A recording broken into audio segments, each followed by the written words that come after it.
Hello and welcome to Leaders in Conversation, the podcast in which leaders weave together the threads of their life and leadership stories, the people, places and experiences that have shaped them, their values, their beliefs, their passion and purpose to encourage and inspire you to be even more confident and courageous in your leadership. If you're not already, please do subscribe to the podcast, review and share it. Thank you. I'm Anni Townend, podcast host and partner to executives, leadership coach to leaders and their teams, and co-founder of Collaboration Equation with Lucy Kidd. My guest today is Neil McLoughlin, director at Buckswood Overseas Summer School and ADHD coach.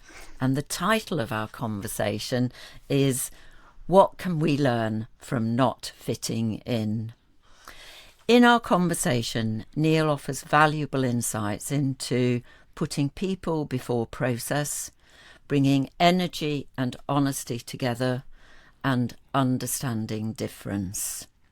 Neil, welcome. Thank you, Annie. It's a pleasure to be here, it really is. Well, I'm really delighted to be in conversation with you because we've been talking about your being a guest on Leaders in Conversation for a while now, and you were recommended to me by a close friend and colleague and a former guest of this podcast, Karen Dobres. And she said to me, you must speak to Neil.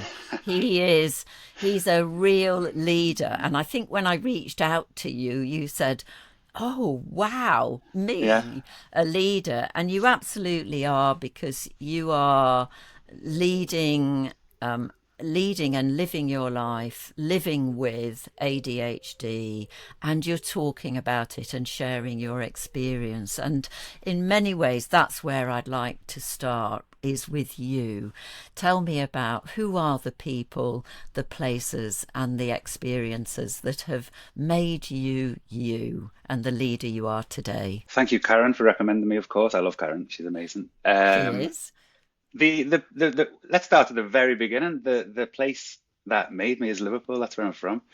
And for anyone who's unfamiliar with Liverpool and the people of Liverpool, we are hard workers. We don't stop. We graft. We will not shy away from hard work, and we'll do our best when it comes to putting our effort and our all into something.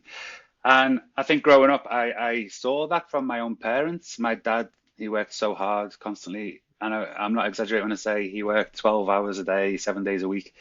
Also, my mum, she worked as well while we were growing up to put food on the table, and look after us. So they were the main inspirations to begin with. And it might be a bit of a cliche, but something that's often in my mind is because my dad worked so hard, he would always say to me, don't grow up and end up like me working in a factory 12 hours a day, lad. And that's always in my brain. So that kind of inspired me to, I could have gone and worked in a factory. I've never planned my life. I've just gone with the flow, if that makes sense. I've always been open to opportunities. I've always been curious about anything and everything. So I guess that's kind of led me to where I am today. But my dad sometimes says to me now, when I said, don't end up like me working 12 hours a day in a factory, I didn't mean take it as easy as you do. But he doesn't see what I do on a day-to-day basis, on a year basis, a yearly round basis. It's a little bit different now, but maybe we can touch on that a little bit later. But I worked too hard for 15 years, probably from when I started this job, especially because the school didn't exist and it was my job to kind of build the school and create it. So I put my all into it. It was my baby. It still is. It gave me dopamine, which is what we need for ADHD to keep us functioning day to day. How the excitement of doing something new, the excitement of learning new things, the struggle to get those first bookings through the door, and when they started coming, like, come on, we've got a booking, come on, we've got a booking. The travel, I traveled to about 60 different countries in 50 years to promote the school and market the school and get people coming to the school. And then my favorite part of my job is the running of the actual courses, because yes, I lead the team, I build the team, I put the team together. We're about 30 people each year. But I also lead 250 kids as well, which is you've got to find a balance there Amazing. between. Neil, for people who don't know anything about the school and are already curious in what you're talking about, can you describe the school, where it is, and a bit more about it? Of course, I can. So we, as you said at the beginning, we're called Buckswood Overseas Summer School. I was employed by Buckswood School, so Buckswood School has existed since 1933. It was a small community school based in Uckfield, but in 2001 moved to where we are now in a village called Guestling. The nearest town is Hastings, but we're in the middle of Hastings and Rye, if that makes sense, in East Sussex. And we are in the middle of nowhere. So when I saw the job, it simply said somebody wanted to create a summer school. And by then, in 2011, I'd already been working in international education for 6 years. Started as an activity leader as a summer job while I was at university, and then just activity leader becomes activity manager, becomes centre manager, all the while taking in experience about welfare, safeguarding, people skills, leadership, and things.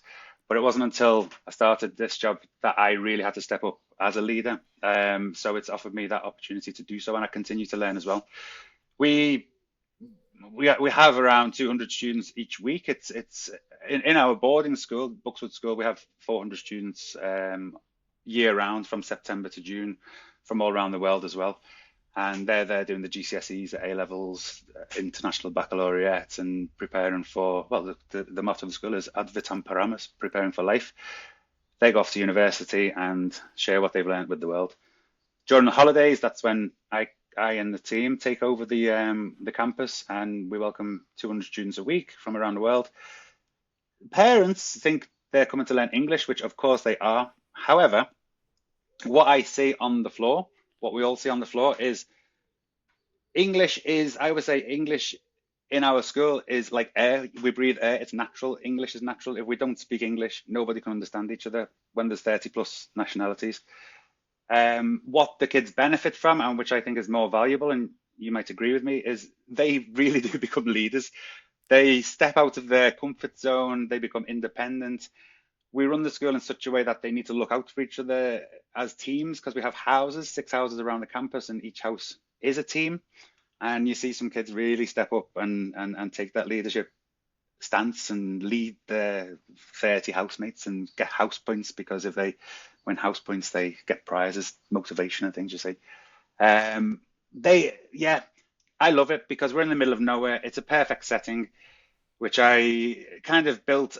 We changed over the first few years until we set on this is what we do now. This is our bread and butter, like a Big Mac and McDonald's, for example. They discovered that that's what they do.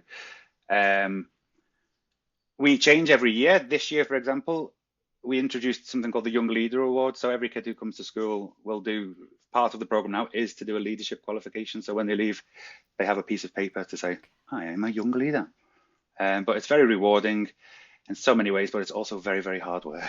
Well, being a leader isn't easy, is it? You know, you've talked about yourself going from doing the work to building the team to being a leader of a team, of an organization. And in our title, we've got what can we learn about leadership or learn from not fitting in. And I'm wondering, with when all the students come from the different countries, what's it like for them and for those children, those students who don't immediately fit in, don't have that sense of belonging? Belonging, I love that word. That's something that we try to instill, that sense of belonging, in two ways at school: through the house system and the house I just mentioned, and collecting those house points to win prizes and things, but also as a whole. But we notice it straight away. We have all of the information about these kids. You know, we need it, health, say, you know, do they need anything? A lot of parents don't declare things sometimes in terms of neurodiversity and ADHD, but I've got a knack to spot it instantly, and I spot it within our team members when I'm interviewing them. I don't know. Nobody goes, "Hello, my name's Neil and I have ADHD," but we work it out quite quickly once we start working together. So, Neil, what is it that you spot? It often if you've got it, you can spot it. So you've got ADHD, and who spotted it in you and helped you to understand, I've got ADHD and this is who I am? Who helped you to know that you had got ADHD? I got diagnosed just over a year ago, and I've since learned everybody spotted it apart from me. But it's a funny old thing as ADHD, because people assume it's going to be running around as I am most of the day. However, the hyperactivity is not physical; it's mental. It's in your head, Okay. and that is a pain, but also it can be an advantage. Certainly in my case, and what I've achieved with the school, because the brain doesn't stop. And there was something we'll touch on it later. It can be an advantage in the sense of those 10 years, 15 years I've been doing the job. If I didn't have ADHD, I could have done the job, but I don't think the school would have been as successful as it was, because hyperdrive is one thing which just keeps you going, going, going. You can go for days without sleep. And when you're traveling a lot into different time zones, that's necessary. At school, the phone can ring at any time, 2 a.m. in the morning, where kids need help, parents are going, oh, help my child. Um, I'm struggling right now. This is one of the problems of ADHD, to remember the actual question. But, who spotted it? Who helped me? So I got diagnosed with dyslexia at university when I started. I went to Lancaster University in 2002. My lecturer spotted something within a few weeks of me being at uni, and referred me to an educational psychologist. So then I got diagnosed as being dyslexic, but I now wonder if it was a misdiagnosis. I mean, obviously, I'm not saying the educational psychologist was wrong. I'm a very slow reader, but I'm fine at spelling and things. But again, it's a multitude of things, is dyslexia. Having that diagnosis, however, I kind of worked on coping mechanisms and thinking, okay, I process things slower, 3 times slower, according to the psychologist, than the average human. So I started to put coping mechanisms in place. After that, I was 19 then. And I think, yeah, it just kind of led me to thinking about it a couple of years ago, because I just couldn't function. I got to a point where I couldn't function. I'd been so on it for so many years that it was 2023. Summer school finished. I got home and I couldn't get off the sofa for months. I was burnt out. I didn't know what burnout was. I didn't know what anxiety was. I always thought I was this, you know, person who can bounce around going like, yeah, I'm fine. Don't worry about me. Kind of, you're more important than me. Let's focus on you. And I was always able to talk myself around in my own head, if you know what I mean. Like, this isn't right. You shouldn't be on the sofa for this long. I was still working, of course, but it was very difficult to get the motivation to do so. And I thought about going to the doctor. Didn't didn't want to. I thought, what can they do and stuff. And then eventually I went to the doctor and got referred for an ADHD assessment. Then got diagnosed, and then continued to learn. I'm always learning, but once I got diagnosed, they put me on medication. I came off the medication a couple of weeks ago. I just decided, let's see what life's like now after a year on it, because it allowed me to learn so much. But in the last year, I also did my ADHD coaching course, and I learned so much from that. I've always been interested in psychology and how people think, and people on the as a species, really. And yeah, here I am. I learned so much on that course that I did the course to help me and learn more, and that's certainly been the case. So that's why I decided to come off the medication recently. But the medication, it's like great. It allowed me to learn what I've learned over the last 18 months. That's why I thought, let me try life off it. What's life like off it, 2 weeks into being off the medication? I got my joie de vivre back, because I know I'm like this. I know I've got a buzz about me and an energy which is tiring, because I can be as high as a kite on life 1 minute, but then as soon as the door closes and I'm on my own, I'm just like, oh, I need to rest. Like, my wife's going out today to London, and she's not back till late tonight after I finished work, because I've been away with my parents the last week as well, and I'm alone. I need this time. Um, On the medication, I noticed I learned so much as soon as I started it. I thought, what's this? Like, there's so many things that I couldn't feel before or even know about.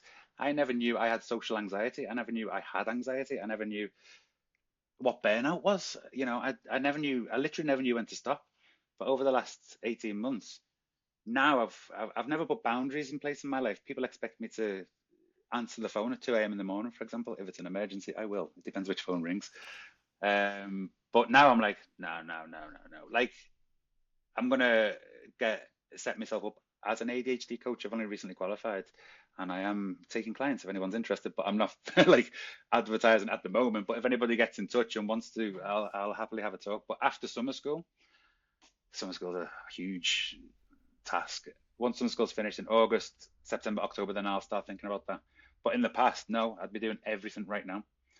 Even in the build up to summer school, we start in 4 weeks. I can't even tell you how much stuff my job involves. But I've started to like get people on board earlier who've been working with us for Well 10 years ago. done. Can you please help me with like organizing all of the staff documents, the vetting of staff? Can you please help me book all of the excursion venues, the London Eye, Harry Potter Studios, etc. So I'm a bit more relaxed this time around. When I go into summer school, I'll be ready. It's great that you're asking for help, Neil, and I think especially as an ADHD coach, something that you're going to be doing more of. For people listening, you being someone with ADHD and it having been a diagnosis not during childhood but in Mm, adulthood, and the difference that it's made to you, and the learning that you've had from having the diagnosis, and then taking and making decisions about like coming off your medication. It's great to hear what you learnt during the time of mm, being on medication, but also from the ADHD coaching. And you're someone who describes yourself as putting people before process and combining energy with honesty. And yes. I can feel your energy and your honesty because you are talking to me now. This is the first time that we've met, our first conversation, I hope, of many. I do. You're being very open and honest, and you have a really lovely energy, which is really a joy. I love my energy, to be honest, and I'm happy that I've got this energy. The people before process, I think, is like people are everything. Do you know what I mean? People like just to we mentioned at the beginning the title of the episode. I've got it written down in front of me. Say this is the what can we learn from not fitting in? So I think that's where my love of people comes from. One, wanting to make people happy, wanting people to be comfortable, wanting people to be confident, especially confident, and wanting people to know that no matter how they might be feeling in doing their role, their job, or in life, they're doing well, they're doing good, you know what I mean? And if they need help, they can ask for help. One of the things I tell people is, look, don't try and work your way through something without asking for help. Just ask, because you can try and it might take you 2 hours to do a simple task on your own. Or you can say, Neil, I'm just doing this. Can you help? And I go, yeah, sure, of course. It's done. But the process for me is the whole summer school. I did drama at university by accident because I started with applied social sciences, psychology. Most people with ADHD always study psychology because they want to understand themselves, even if they don't know it. I was doing psychology, sociology, criminology, and all that. I was doing creative writing as a minor because I've always been very creative. But I got kicked off uh, that course after a couple of weeks because I didn't attend any lectures. So I didn't know I had to. I thought it was fresh as week. So, but I'm since a published author, so whatever. And drama. I'd never done drama before in my life. I'd only ever stepped on stage like with a guitar or I used to play trumpet. Drama, I just thought that'll be easy. That a bit of a walk in the park, a bit of fun. But I ended up really enjoying it. So I did my major in drama in the end. Never acted. I was never confident enough to get up on stage and act, but I did all of the behind the stage stuff, which allows me to build this school because I say putting on a summer school is like putting on a play. The teachers, the staff, your actors, your The stage manager is the person who goes around, makes sure the campus is ready for everything, organizes the activities. But you can't do that without the right people. So for me, the process starts with those people, and I put a lot of time and effort into recruiting people. And we're about 30 people each course. At the beginning of an interview, like when I started interviewing people, I think I went into it like an interviewer, if that makes sense. The interviews I'd experienced, like, what are your strengths and what are your weaknesses? And I thought, no, that's not me. That I'm not being myself, because authenticity, of course, is very important. So when I don't even use the word interview, for example. I never say, can we have an interview on Monday at 10? I would say, let's have a chat. Let's get to know each other. I'll tell you about the role. You can ask any questions. Certain questions are necessary, of course. We work with children. We've got to ask the safeguarding questions. What does safeguarding mean to you and things? But from the first second, I think I know if somebody's right for the position or not. And I think that's where you mentioned earlier, what do I see in other people to be able to know what they need, or if they may be neurodiverse or whatever. And it's I can't say difficult, a very difficult question to answer, sorry, because I don't know. You feel it. Yeah.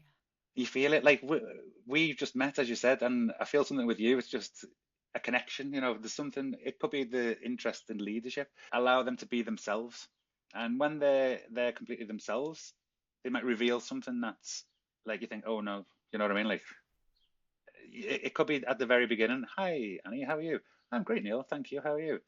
There you go. Great. These people are going to be working with children. If I say, hi, Annie, how are you? And you say, yeah, good, which a lot of people do, believe it or not. You think, I don't feel very comfortable here right now, miss personally. To allow them to be themselves, to feel comfortable, to just speak like we're speaking now. Yeah. And then I just know they're going to be the right people. Of course, there's been people in the past who haven't been the right people, and then I put too much energy into those people. I noticed in the past, you'll have a team of 30 and one person might be not necessarily struggling, but you just think, no matter how much you try to help them, they walk into the staff room and bring an aura of negativity or something, and everyone goes, oof, and you see people leaving because they want to go and work somewhere else. And what can you do in those situations? It's easy to say, I'm sorry, this is the last week or whatever. And it's very difficult to do that. They are the So, hard conversations, aren't they? But it's combining that energy with honesty and wanting the best for people, because if it's an interesting tension, isn't it, between learning from not fitting in, so maybe not fitting in the staff room, and that being okay mm, because you have a sense of belonging, and not fitting in because you're not the right person. yeah, Is the role is not right for you, maybe the team is not right for you, the time might not be right for you. mm, And I think in taking care of people, taking care of them, noticing that maybe they're not happy, yeah, they're not bringing energy and honesty, they're not happy, mm, helping them to see that, to see if there's something that could happen that would help them to feel happy, or perhaps it is that it simply isn't the right place, not the yeah. right time, they're not the right person for now, is the honest conversation to have. Yeah, and in the past, I was too. I know, like one of the ADHD traits is people pleasing. So if those people existed, which over the course of 15 years, it's been maybe five people, which is great to be honest.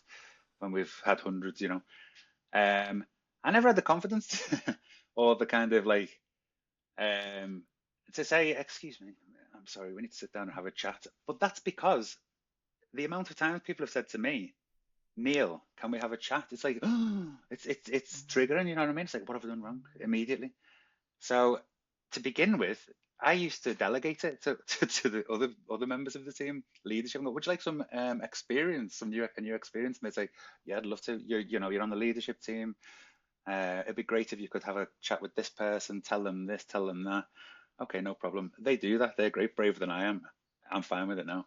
Um, and that kind of came out of me knowing that people like I did a postgrad in language skill management in 2015, and my topic was motivation.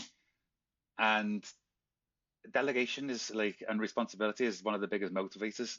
people think it's money, people think, how much money do I earn? How many hours do I work each day? So I used to think, all right, I'm going to delegate this to somebody else because I basically wasn't brave enough to do it myself, if you know what I mean. And they would be fine, yeah, no problem, I'll do that. I didn't want to let people down. And by having that conversation with the people who needed that conversation, I just felt like I was letting them down, but really I was letting myself down and the whole team, if you know what I mean, Yeah, I because do. I that do. person was affecting the whole rather than just one person. But that's never the first option. The first option is always, I'll always if I do need to speak to a member of staff, I'll never send a message or say, can we have a chat? I'll know their movements because if you're a teacher, it's break time at 11 o'clock. They'll be moving up this way. It's lunchtime. They'll be over there in passing, like, hey, Annie, how are you doing? Sit down for a sec. We'll have a quick chat. Do you know what I mean? Make it like a natural conversation rather than an organized, we need to have a chat about Yeah. your performance or something. And I don't want to make someone feel scared or uncomfortable or, you know, I want people to feel comfortable. And to think that people might not feel that way really upsets me. So it's a big thing for me to make sure that that's the way people feel. Finding out how they feel and helping them to be their Yeah, best. And if it's not the right place or the time for them, then helping them to leave, but to feel confident at the same time. it's something we start once the team's been put together, and then we have a 3-day training session before summer school even starts. Even from the off with that, once 2016, the first day of training started the morning after the Brexit vote referendum, and everyone was in a foul mood because a lot of the people worked abroad, and they were like, "Can I still work in Spain? Can I still work in France?" Nobody knew. Everyone was down in the dumps and tired because everyone was up all night watching the results come through. And I thought, right, well, I've got a team in front of me here who all look down in the dumps, all look miserable. Some of them I've only just met yesterday. They arrived and we've gone for dinner and they've gone out. What can I do to try and set a tone? You know what I mean? So I said, right, guys, come on, everyone on your feet. And I put a dance class on YouTube. And people probably think, like, why? I just thought, let's move a little bit. I want people to see that I don't care what people think of me. I used to, I don't anymore. And in summer school, especially, the first summer school I ever did, we had a talent show and the activity manager said, Neil, get up and play your guitar. And I was like, no, God, no, I'm not doing that. But some schools allowed me to grow in confidence as well. So I say to staff, you've got to get to a stage where you don't care what people think about you because we're leading by example to these kids. And if somebody says you're going to go on stage and you're a very talented musician or whatever, or a singer, and you go, oh no, I don't want to do that. What kind of example is that to the kids? You're encouraging, aren't you, people to be brave, to have a go, to Mm, try something out, and you're creating an environment in which people can do that.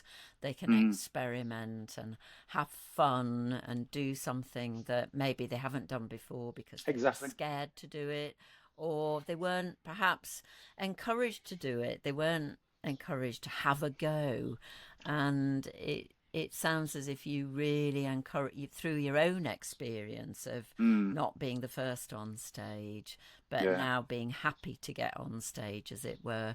You're also encouraging other people through your own example, Neil, to have a go, to feel confident, to be themselves. Yeah, and that's so important because we're working with children and we were all children once ourselves, you know what I mean? And I like to remember the things we enjoyed when we were young, when we were kids, because sometimes I look at adults, I love people watching.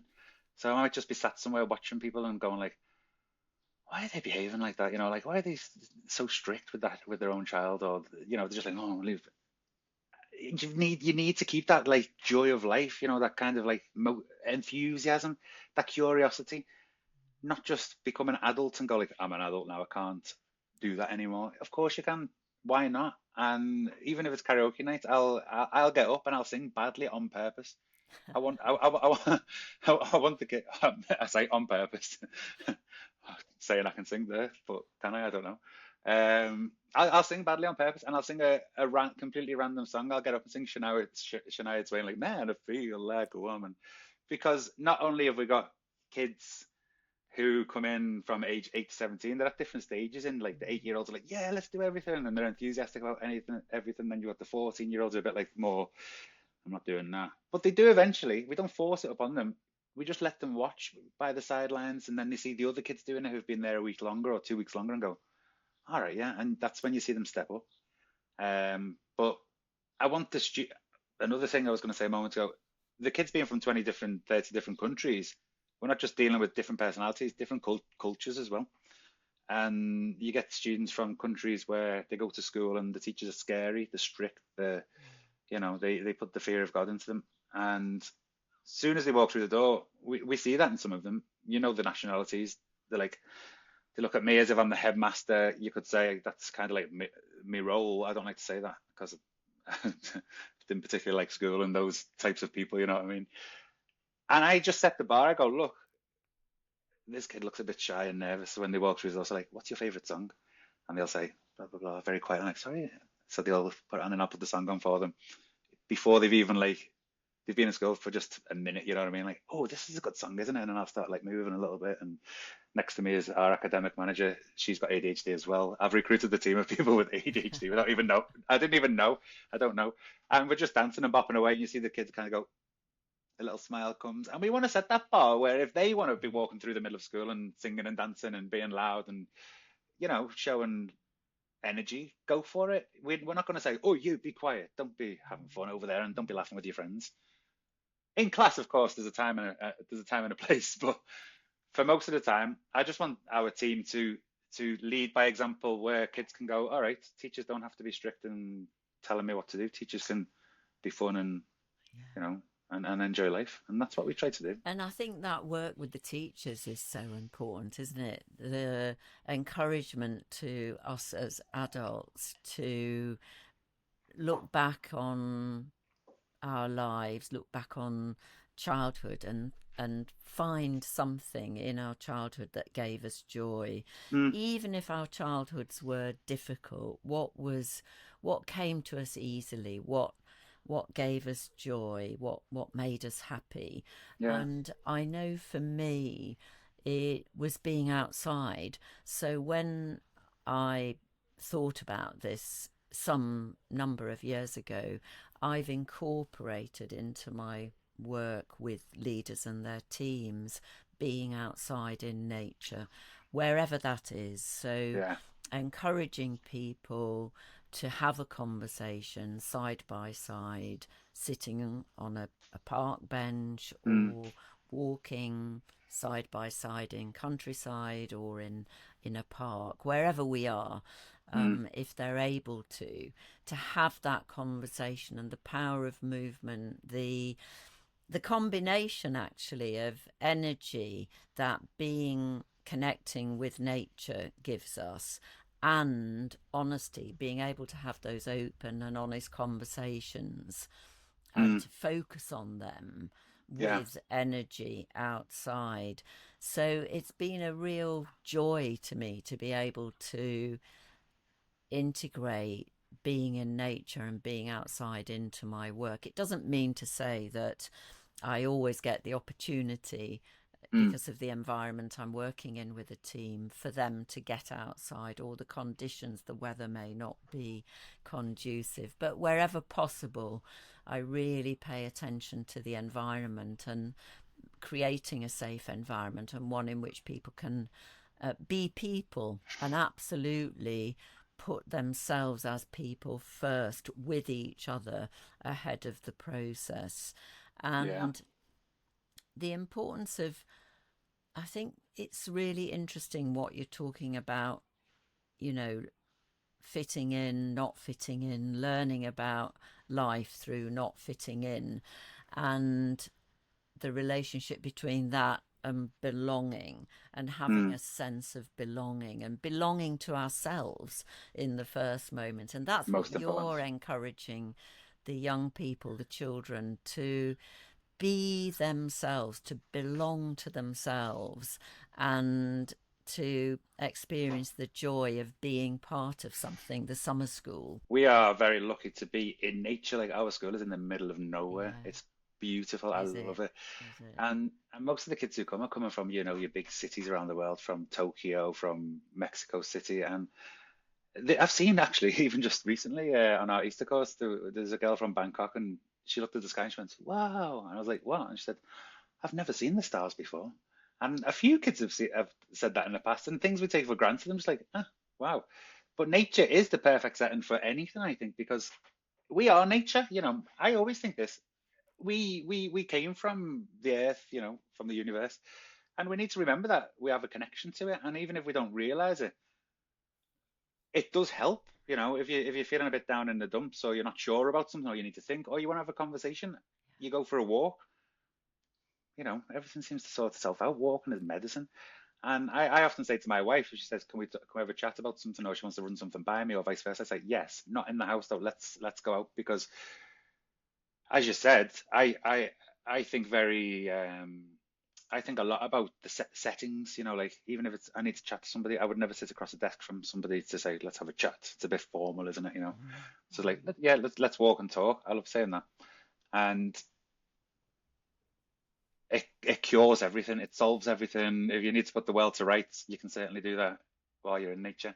And for the kids, parents are like, we want them to be in central London. And I'm like, why? Why? Okay, it's great. It's London, but get them in the middle of nowhere.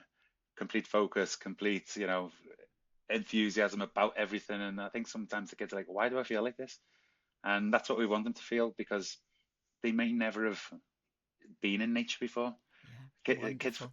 yeah, I encourage them, get your feet in the mud. My shoes are going to get dirty. I'm like, so am mine. Love them. Just get them dirty, and they go, oh, kids have never walked before, going for a countryside walk, and they learn something new. We do forest activities. We've got a little forest at the back of school.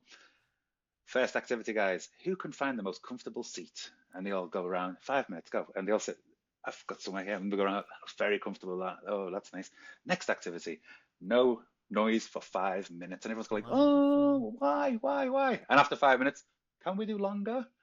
And I'm Yeah. like, you see? The power of silence, and especially in woodland, I think there's Mm, something that noticing of the sounds that we don't hear if we're in conversation, that when we stop and stand still and preferably barefoot and ground ourselves and listen up and out and listen into ourselves is very powerful. mm. Neil, as we come to the close and draw our conversation to a close, is there anything you haven't touched on that you would have liked to talk about just for a few minutes? I've decided, I thought long and hard about this when I eventually get myself set up properly, that I would like to work with young people, because young people at that age, they have an opportunity for it to be completely normal. To be diagnosed late, it's very difficult. And one thing I never expected was the coming to terms with it. I thought, oh, I've got a diagnosis there, move on. But no, like, even after 18 months, I think I'm just getting there. Like, I think that's why I stopped the medication a couple of weeks ago, because I feel like I've now got the tools, I've processed it to recognize when I need a moment, because I would just pile through. Now I'd be sat working, and I feel this rush. It's almost like somebody's injected you with a course of adrenaline or something, and it's not particularly nice, because you're just sitting doing something and your heart starts pounding, and my watch is going like, oh, abnormal heart rate detected. Yesterday I was coming back from Greece, and just being in the airport was like, boom, boom, boom, boom, boom. And I was like, it's okay, Neil. We know what this is now, and just focus on my breath. And if I'm here at work, and I'll say, oh, I need a break. So I'll stop, I'll have a break, say, what do I need right now? It could just be nipping to the loo, it could be getting some water, it could be eating, it could be anything. But if there's anybody out there who might be thinking about it or would like to know more, there's a lot out there at the minute, online, particularly on social media. Yes, I'm on social media. You said you've checked it out before. That for me was I did a session about visibility, and until I did that session, like, I used to think I was humble, but then I realized I was just terrified of people knowing anything about me, or I wasn't on social media, and I thought, why would I turn down a lot of opportunities to speak and get paid quite a bit of money, like, in within our industry, so many times? And it was because I thought, why would people want to listen to me? What can I say that people don't already know? Do you know what I mean? And I learned that even if there's one person who goes, do you know what? That's interesting. I've learned a lot from that. It's worth doing.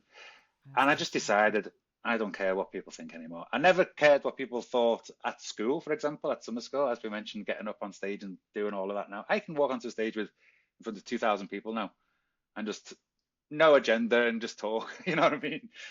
There'll be an agenda like Neil, talk about education in the okay, yeah, okay, let's go, and I'll just blag my way through it. But I know what I'm saying. Yeah. It's my bread and butter. But just sorry to interrupt. Just get in touch if you'd like to. I'm very happy to. People helped me um, a lot, so I'm happy to return pay back. You know, I'm still learning. I don't know everything. I'm not a medical professional, but it's nice to talk. It's nice It to is.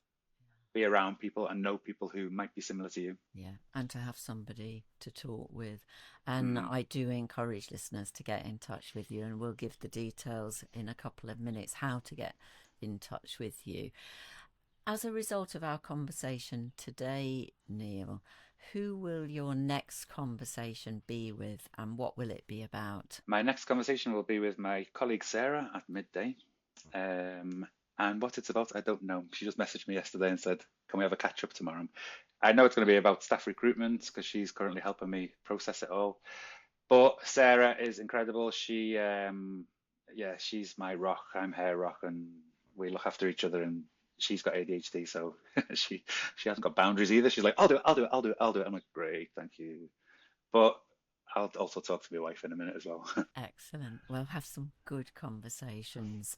And we wanted to come to the key tips, your key three encouragements, Neil, that you would like Mm. to leave listeners with. Number one, I touched on it briefly earlier, but mind the many and not the few, because a team is 100% of people. And I did find early in my leadership days was before I did any kind of like qualification or anything.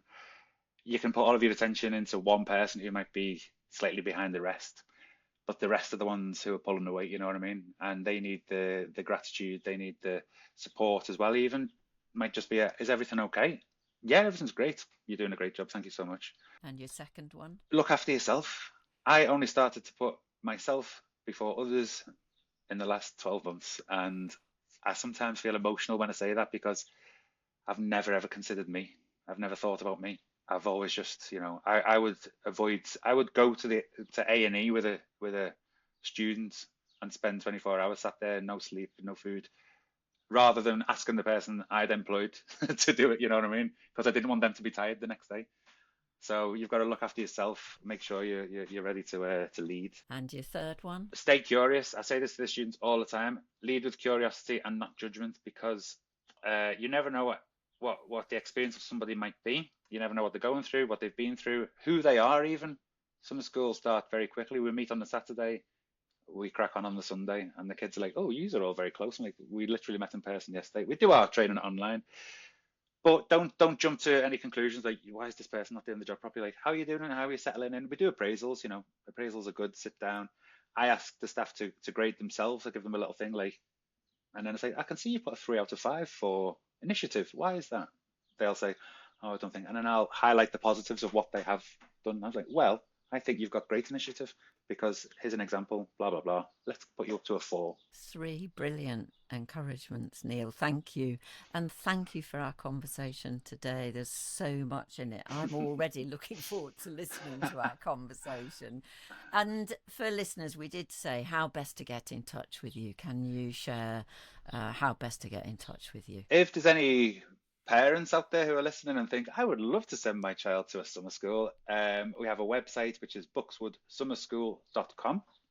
Buckswood is Buckswood. That's my bread and butter. That's my profession.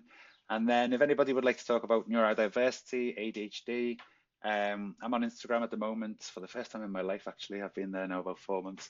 At Neil, Neil, ADHD coach. Thank you, Neil. Thank you so much for our conversation today. And if you, the listener, would like to listen to more Leaders in Conversation with me, Anni Townend, do go to my website, annitownend.com, and to listen to Finding Your Collaborative Edge, the other podcast that I do with Lucy Kidd, please do go to our collaborationequation.com website. A huge thank you to Schmogus Media and Louisa Penny from Penny Writing for the wonderful marketing of the podcast. To contact me, to have a conversation, do email me on annie@annitownend.com, subscribe to my newsletter and follow me on LinkedIn. Neil, thank you very much for a great conversation.